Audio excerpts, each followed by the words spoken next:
বর্তমান সময়ের বাংলা নাটক নিয়ে নতুন করে আলোচনা শুরু হয়েছে।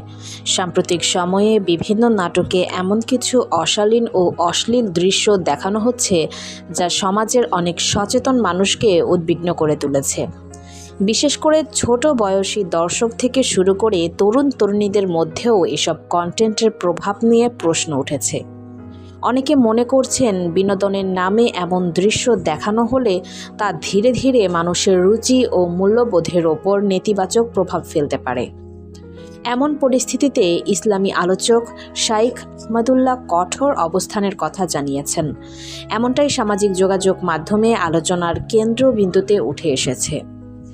তিনি বলেন, নাটক মানুষের বিনোদনের মাধ্যম হলেও সেখানে যদি অশ্লীলতা ও অনৈতিকতা স্থান পায় তাহলে তা সমাজকে সুস্থ পথে নয় বরং খারাপের দিকেই ঠেলে দিতে পারে। তাই পরিবার, সমাজ ও নতুন প্রজন্মের স্বার্থে এসব নাটক বন্ধ করা প্রয়োজন বলে তিনি মন্তব্য করেছেন। তিনি আরও বলেন, শিল্প সংস্কৃতি অবশ্যই মানুষের নৈতিকতা ও ইতিবাচক চিন্তাধারাকে উৎসাহিত করবে। বিনোদনের নামে এমন কিছু প্রচার করা উচিত নয় যা শিশু কিশোরদের মনে নেতিবাচক প্রভাব সৃষ্টি করে।